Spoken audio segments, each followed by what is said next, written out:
over to my teacher training course in Denmark. They already knew I was crazy. So I just told them bye. And they didn't even try and persuade me. They would usually try to persuade you, but they didn't try. They went back to London, up to Doncaster, where I owned a house, gave away hundreds of books, came back to London. And then on January 17th, 1999, I moved to Israel for 7 years. And after 3 months, I thought, how is God going to keep me here for 7 years? That was the question. And during that 7 years, I met the lady who is now my wife. And what's fascinating is when I went back last year or the year before, a Jewish lady told me, you came to get your wife, because that's exactly what Jacob did. Jacob served 7 years for a wife in the Bible. That he went and he was in love with Rachel, and then he ended up being sneaked Leah, because they didn't show the bride before they were actually married. And so then he had to serve another 7 years for Rachel. And so this Jewish lady immediately picked up, you came to Israel to get your wife. Wow. Well, I also have a wife from another country. Yeah. I grew up in the northwest of England, and when I was 18, my parents emigrated to New Zealand. And when I was 21, they said, oh, it's not really for us. We're going back to Britain. And I said, well, I like it here in New Zealand. I'm going to stay. So at the age of 21, I didn't leave home. I was abandoned on the other side of the world. But anyway, within a few months of them leaving, I went to a wedding and danced with a girl who is now my wife. Yeah. And coincidentally, I lived in New Zealand for 7 years in total. So very nice. That's a bit cosmic, isn't it? On too. In fact, it wasn't even by chance that I met my wife, because I'm supposed to be, the great servant of the Lord. I've been sent there on a dream and everything. But by the time we reached the end of, I think it was October, times were hard. And, I was getting dreams about it's better to leave free than be deported. Okay. So we were like heading into the year 2000. So the authorities were worried.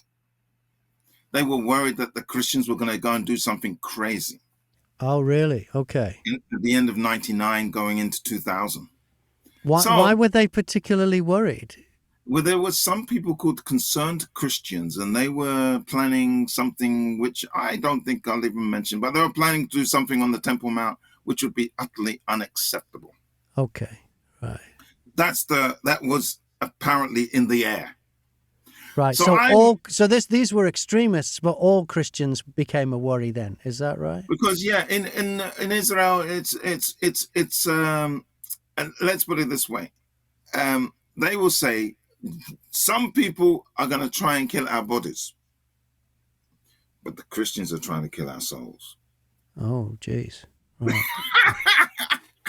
Right. Okay. So I mean, I've been to, and you were very overtly Christian as well. You didn't keep it to yourself. Okay. So basically, in Israel, you have to navigate very carefully, especially if you're like me, someone sent by God. You have to navigate very carefully what you say. I mean, the rabbi's teaching is the richest, the best. I learned more about my faith in 2 years than I learned in 30 years living among the Gentiles. But when they talk about Jesus, it's all gone. All wisdom disappears. And because they are concerned that they are going to end up with kids who eat pig. They look at the Christians eating pig, and they're very concerned that their kids will end up eating pig. So when you're in Israel, you have to be extremely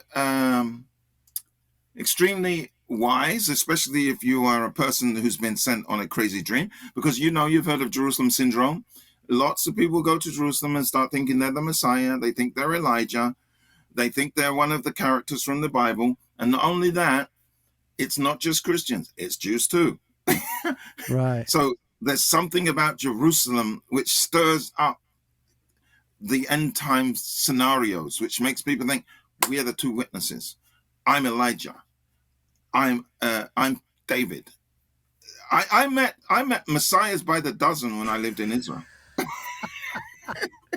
You see, a bloke I used to know had the opposite experience. He was Jewish. He was American. He lived in Fresno, California. It was while I was working in radio, and he was a radio consultant. And I used to read his monthly newsletter. I used to love it. It was called One to One. His name was Jay Trackman. He's died now. He's a lovely, lovely guy. And I was in America, and I messaged him and said, I'd like to come and visit you. I read your stuff. I'm on the radio and I find it inspirational for my work. And he said, yeah. So he picked me up at the airport in Fresno and we spent the day at his house, and then we went out for a meal, and then I got a flight and carried on my trip to Seattle. But he said, as a radio consultant, he consulted radio stations all over the world. He'd go in there and he'd listen to their station and give them tips on how to make them sound better, and basically how to make more money from advertising as well, but how to make the product on the air better. And he got to consult a radio station in Israel.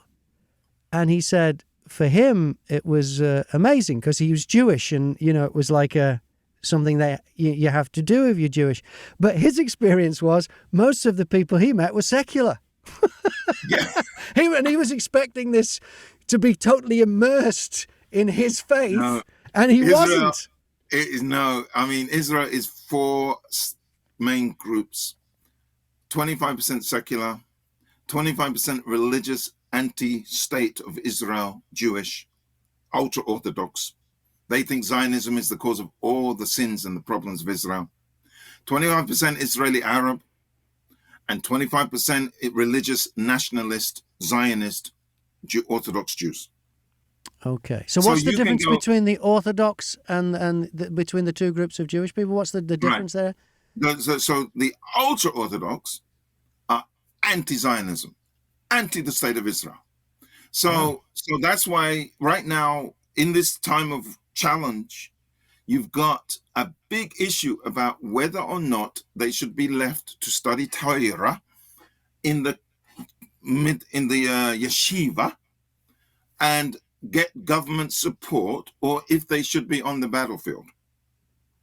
And so the ultra-Orthodox don't want their kids on the battlefield because of all the sins between the men and the women, the interaction, all of the issues which come up. They don't want them there.